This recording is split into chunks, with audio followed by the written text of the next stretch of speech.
Nós temos a honra de estar recebendo, uma vez mais nos estúdios da TV Prevê, a doutora Rossana Tereza Curione Mergulhão, juíza da primeira vara civil de Bauru, coordenadora adjunta da APAMAGES aqui em Bauru, entidade que congrega a magistratura bauruense. Muito obrigado, doutora Rossana, já estávamos saudosos da sua presença, ela que sempre esteve de forma muito simpática, conversando ao longo desses últimos anos com o telespectador. Aliás, já estávamos saudosos da sua presença. Por que tanto tempo ausente assim da casa? Prazer em vê-la, é uma alegria tê-la no nosso programa jornalístico. Obrigada, Samuel. Boa tarde aos telespectadores. Prazer estar aqui novamente, agradeço o convite, a possibilidade de estar aqui. E a correria do dia a dia acaba impedindo a gente aí. Só fazer uma correção, atualmente eu não estou na coordenação da APAMAGES, é um outro colega, mas a gente trabalha. Eu sou coordenadora adjunta da Escola da Magistratura, a Escola Paulista da Magistratura, né? Só para passar a informação. Nádia, você está querendo aí... derrubar. Mas é um prazer, viu, Samuel, sempre a gente poder estar aqui e debater aqui ideias em alto nível. Bom, nós temos hoje um assunto muito importante. Primeiro vamos começar com as manifestações que o Brasil inteiro teve a oportunidade, principalmente as capitais, grandes cidades, fizeram manifestações acerca de todo um movimento que nasceu de uma emenda, de uma propositura, de um projeto popular e que foi abraçado pelo Ministério Público e que depois teve um desdobramento que nós vamos falar na essência com a doutora Rossana sobre este assunto. Mas as manifestações foram um eco e, aliás, doutora, a população tem saído às ruas para várias manifestações nos últimos anos para mudar o status quo deste país em vários setores, principalmente no que tange à política, à corrupção, a ações administrativas que não estejam agradando a maioria da nossa população. Sim, eu acho que quando nós falamos em democracia, a democracia ela não se circunscreve ao ato de ir à urna e escolher o seu representante, né?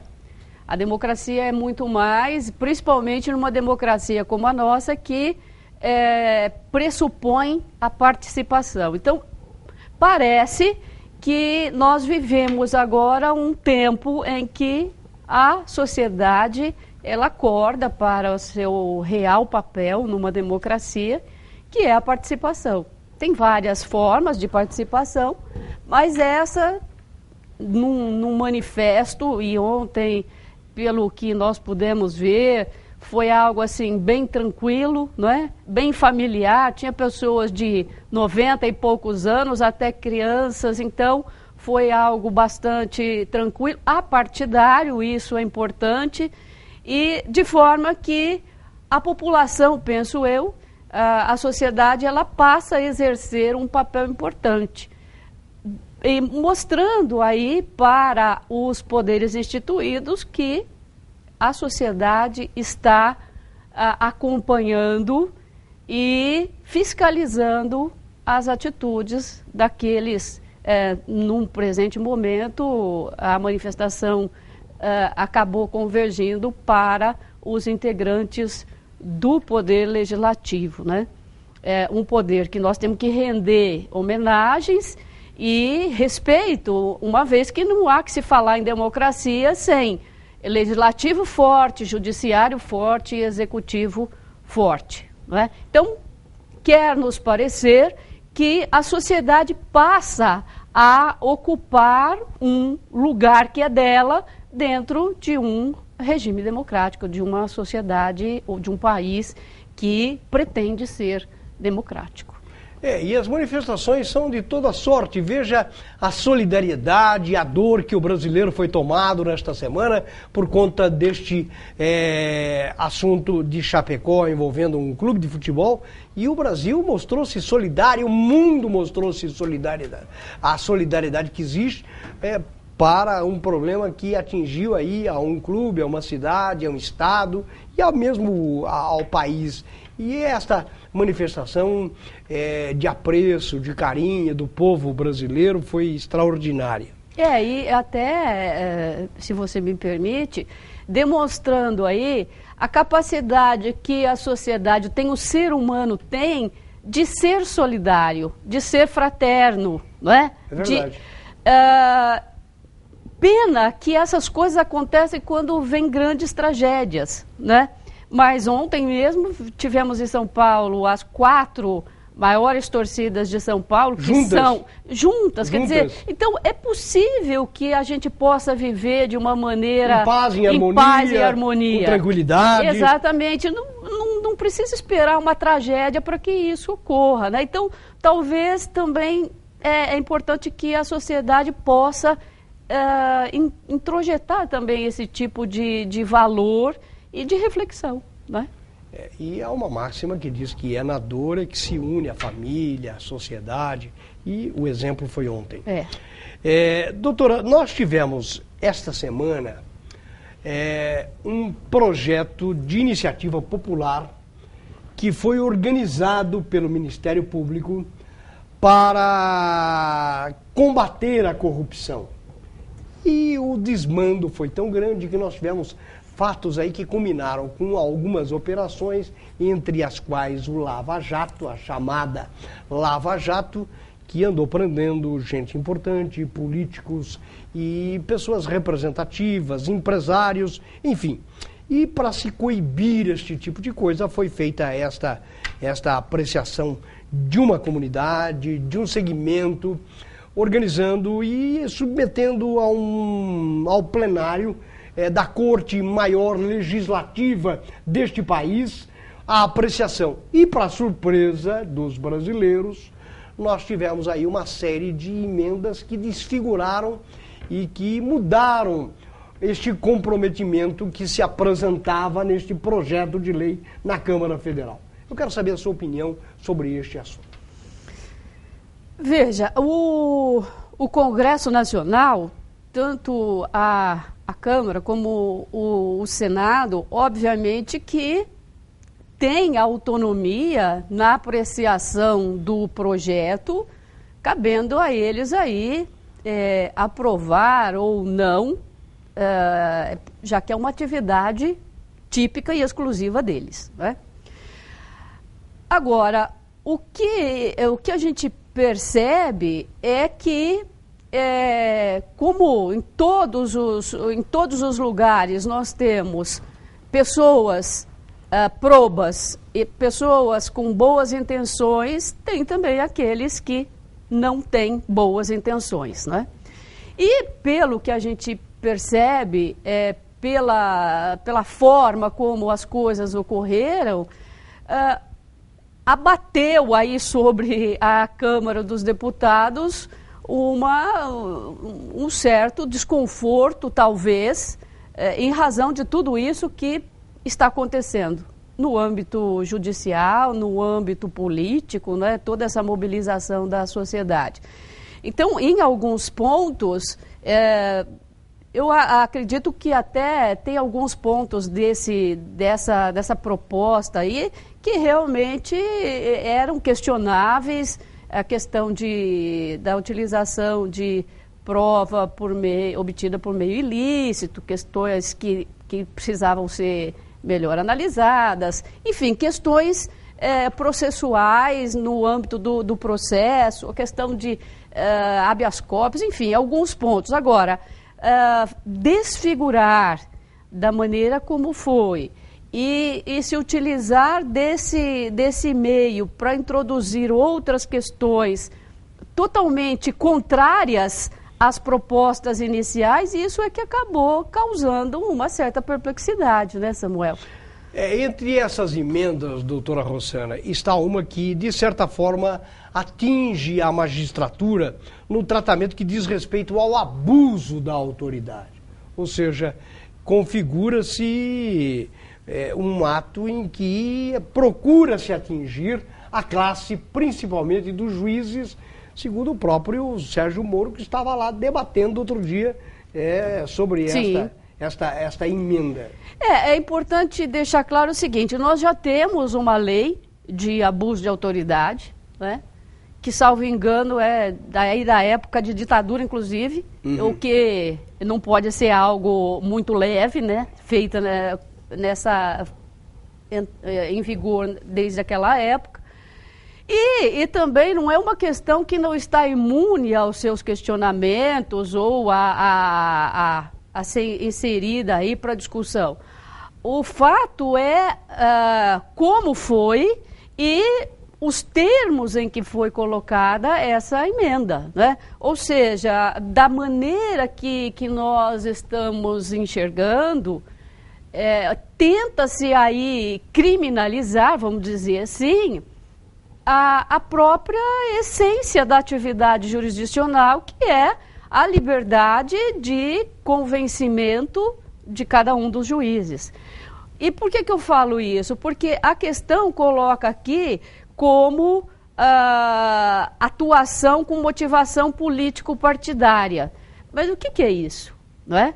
Quer dizer, é uma coisa que é muito, muito complicada para se trabalhar dessa maneira. Então, o texto, primeiro, a forma, o momento em que foi incluído. Em segundo, o texto, como essa redação foi, tanto que se propõe uma alteração, inclusive acho que está levada pelo próprio Sérgio Moro, né? Para deixar esse texto de uma maneira mais objetiva, de uma maneira mais clara, de forma a não atrapalhar. A sugestão do Sérgio Moro foi recusada. Então, mas, agora, ela foi recusada, só que nós temos que verificar o desenrolar dessa situação, não é? Porque este projeto de lei, ele tem o seu trâmite a seguir Exato. Pelo Legislativo. A primeira votação deu-se na calada da noite de uma terça-feira agora, na semana passada, na Câmara dos Deputados. Não importa, tivemos outros projetos já aprovados, e bons projetos aprovados de madrugada. Mas este era um assunto que merecia um certo debate, e que não foi critério, discutido, exato. E passou aí meio... sorrateiramente, vamos dizer assim, aí, né? De forma muito estranha. E é mais estranho ainda, e aí teria que seguir o seu curso normal, foi o caráter de urgência que o presidente do Senado queria dar a aprovação deste projeto com essas emendas no Senado para dar sequência ao curso natural da aprovação desse projeto. E por outro lado, tem um outro projeto que é patrocinado pelo Renan, que está, pelo menos, incluído aí para ser votado. Não sabemos se ele vai seguir, porque nós vamos ter um problema sério. Inclusive para o presidente da República, né? Porque ele vai ter a sociedade que apoia a Lava Jato, que apoia todas as atividades que estão sendo desenvolvidas, e, por outro lado, as casas legislativas que, com essa intenção de frear aí esses trabalhos. E isso vai chegar até ele. Ele vai aprovar para ter a maioria no Congresso e poder dar continuidade às suas propostas, inclusive do âmbito econômico e tal, ou ele vai ouvir a sociedade, não é? Então, temos essa questão também.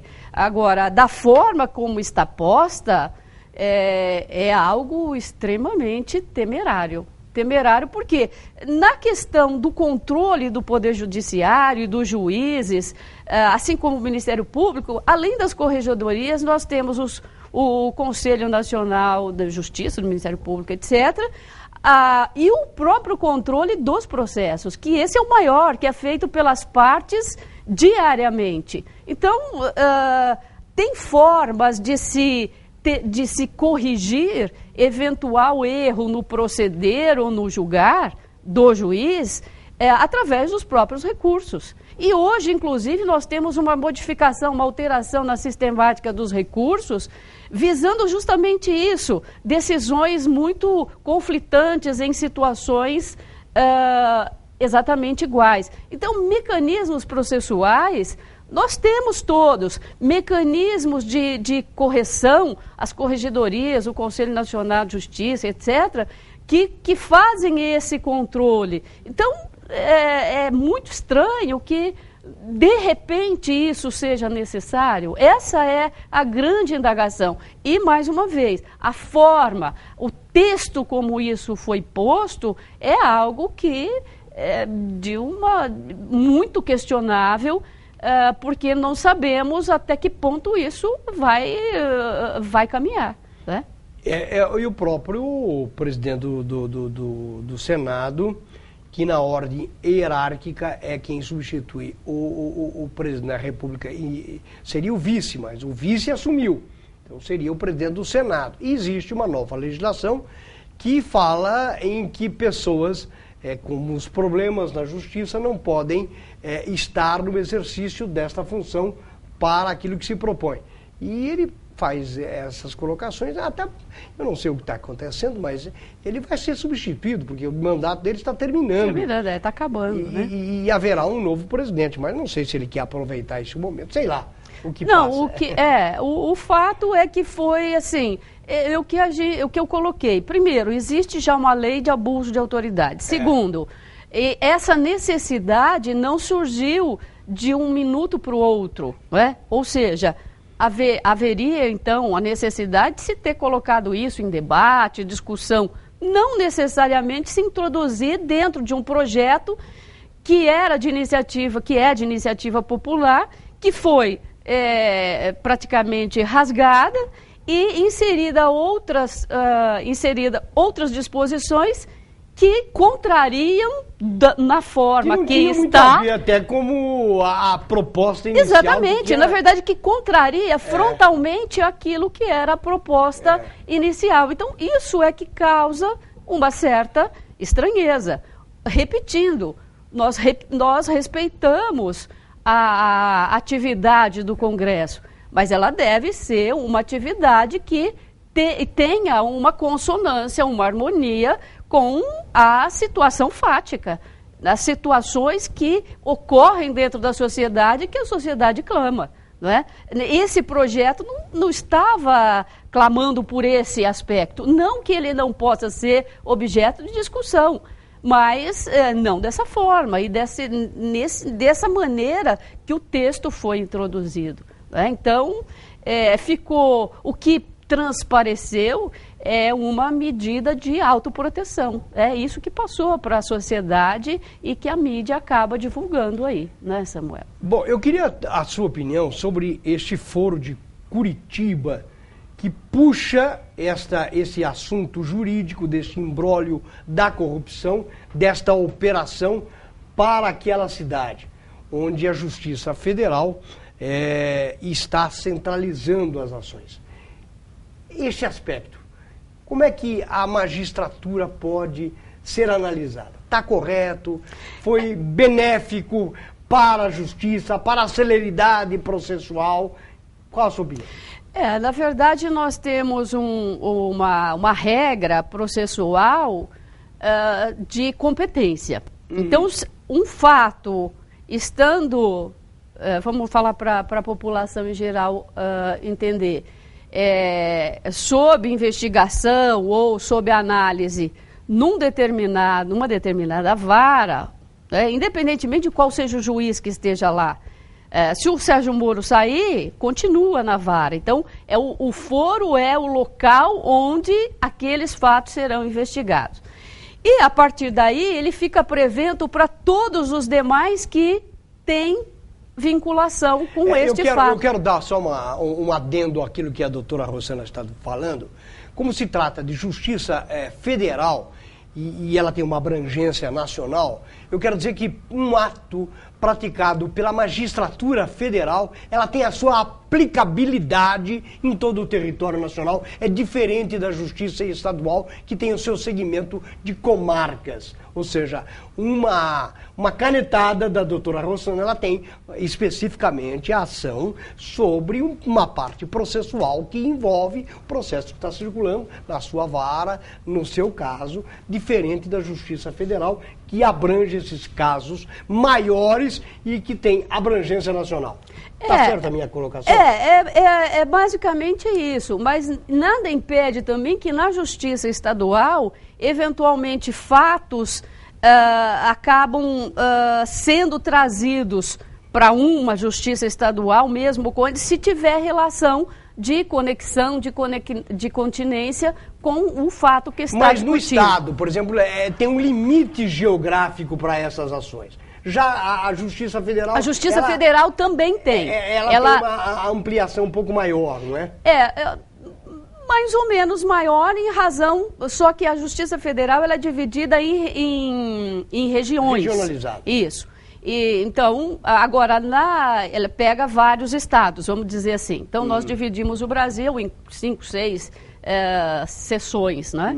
Agora, no estado, cada estado tem a sua e cada estado depois é subdividida em comarcas. Aí sim, nesse sentido. Né? Bom, e aproveitando desta situação, eu queria até ouvir a sua opinião, porque nós temos aí um instrumento que passou a ser utilizado, principalmente neste último caso da Lava Jato, que é o Instituto da Delação, que começou fora do Brasil, começou em outros países, começou nos Estados Unidos, enfim, e que fizeram uma adaptação para a justiça brasileira. Qual a sua opinião também sobre esse novo instituto, que hoje está sendo aplicado em muitos casos aqui no país? É uma situação, vamos dizer, excepcional, mas que em algumas situações ela tem que ser utilizada, principalmente nesses casos. A senhora é favorável, por exemplo, a esse instituto? Se a senhora tivesse que julgar...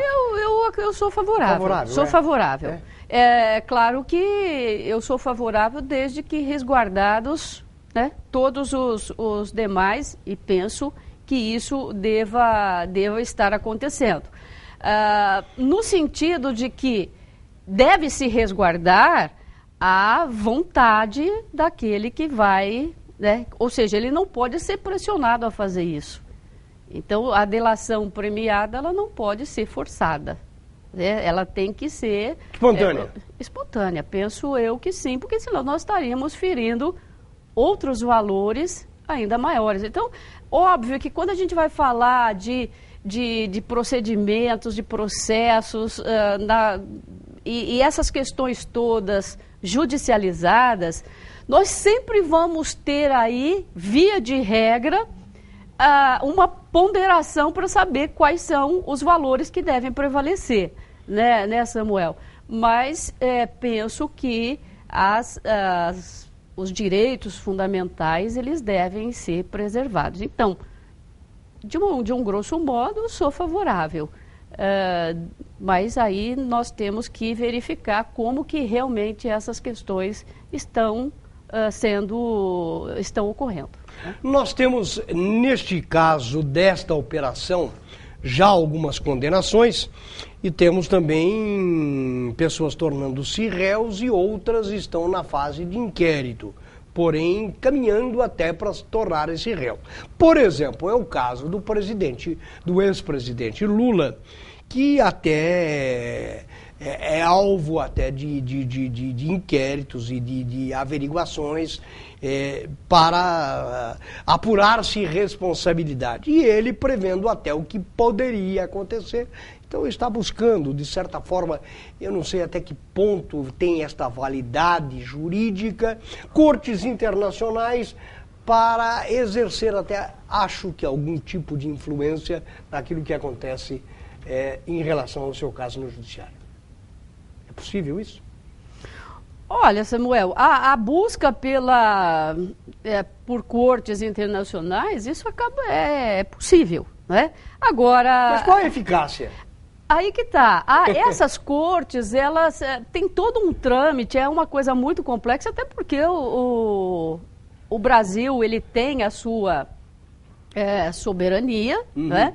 Então, seriam questões assim que demandariam muitas divagações aqui, discussões, mas, a grosso modo, as cortes internacionais, elas só interfeririam, sei lá, orientando ou fazendo alguma observação, se houvesse, no caso, uma infringência, uma violação a direitos humanos, que não parece ser o caso, não é? Então, esses organismos internacionais, geralmente, eles vão intervir e atuar recomendando alguma coisa. O princípio de direito é muito claro, o direito de defesa. Nós vimos, só abrindo um parênteses, nós temos aí um caso que tramitou esta semana na esfera penal, na esfera criminal, onde uma ré, ela acabou sendo julgada pelo assassínio e pelo esquartejamento do seu... E ela teve amplo direito de defesa. Exatamente. Esse é o princípio que norteia a justiça brasileira. É um princípio sagrado, né? Pois é. Exato. Então, é isso que eu estou dizendo. As organizações, os organismos internacionais, as cortes internacionais, eventualmente só vão recomendar ou criar algum tipo de instrumento, de qualquer recomendação para o Brasil, se os direitos desse réu não estiverem sendo respeitados. O que não é o caso, eu repito, porque dentro de um processo na jurisdição brasileira, o princípio da ampla defesa, ele é sagrado. Então, terá aí todo o seu tempo, todos os instrumentos para se defender e temos que aguardar. Agora, de repente, acaba sendo de alguma forma legítima, até a gente lembra aqui o caso que deu origem à Lei Maria da Penha, não é? A Maria da Penha aí sujeita, segundo consta, a toda sorte de agressões. Ela não se sentia protegida pelo sistema jurídico brasileiro. E ela foi até as cortes e, sendo o Brasil, então, obrigado a ter uma lei de proteção à mulher, né? Vejo que ela também se utilizou disso em benefício dela.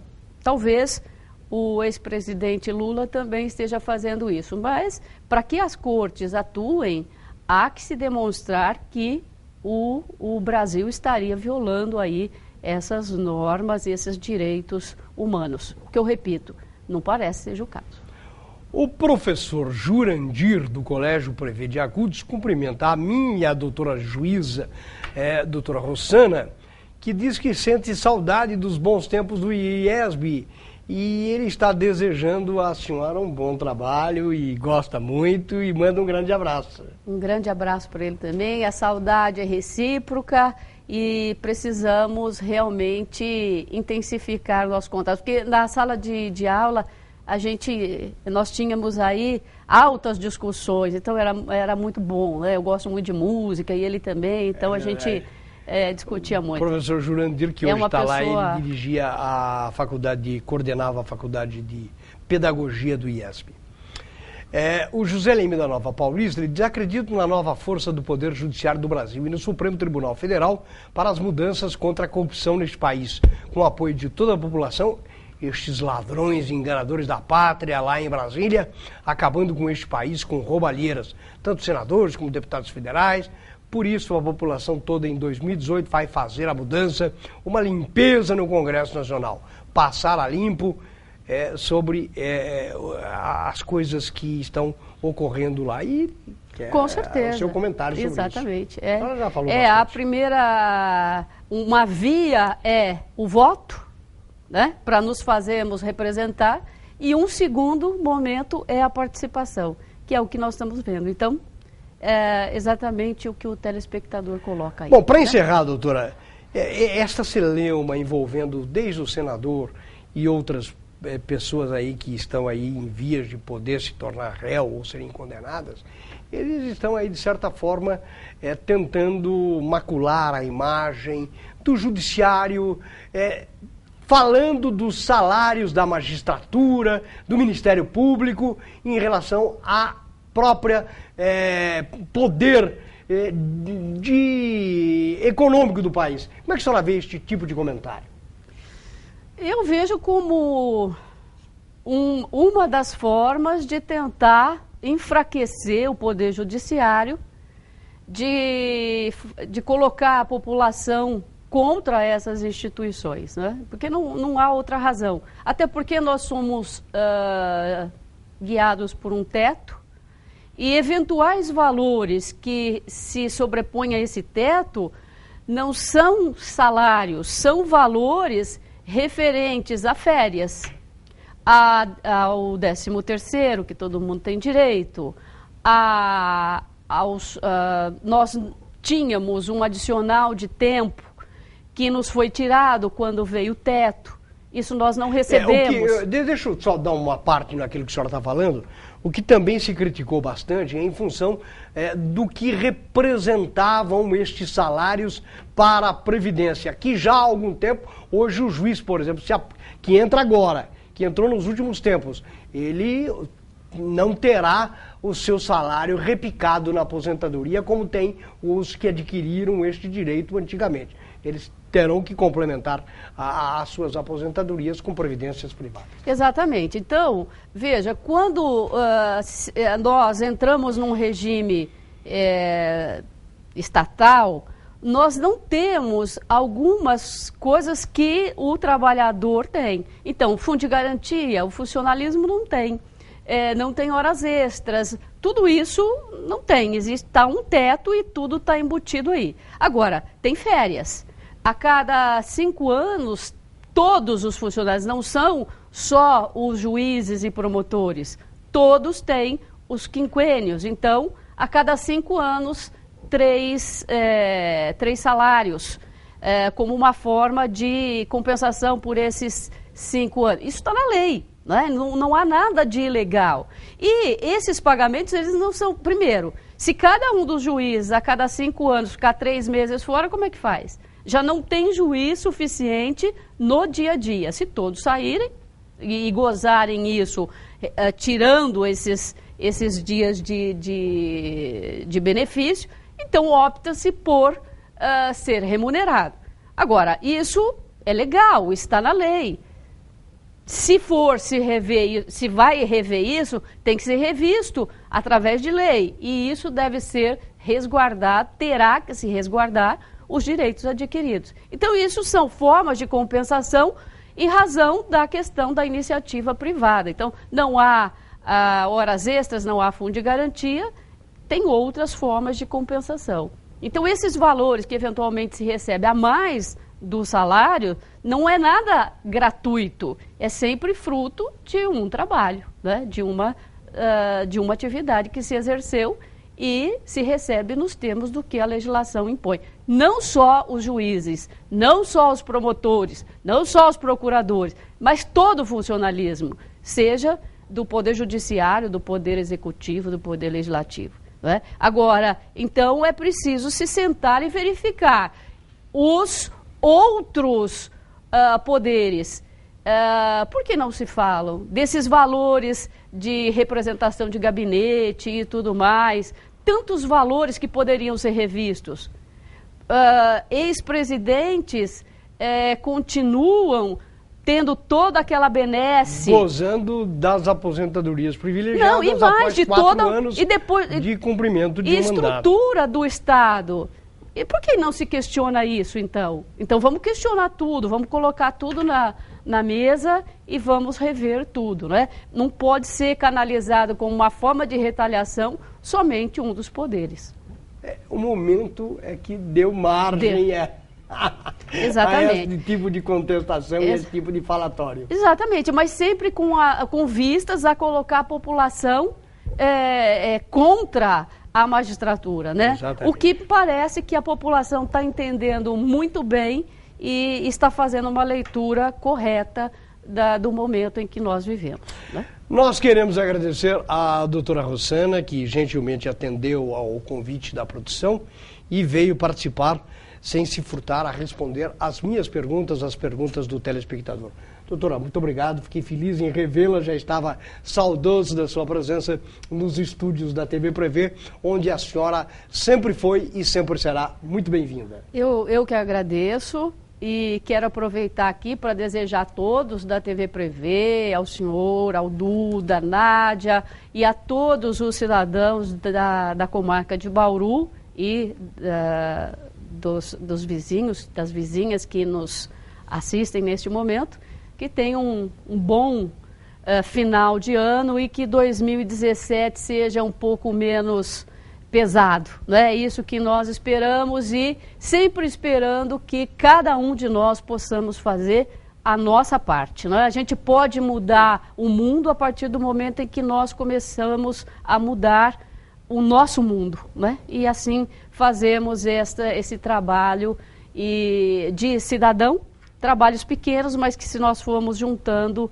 com certeza nós teremos aí bons frutos. Para quebrar um pouquinho deixa eu fazer uma pergunta para a senhora, para brincar um pouquinho.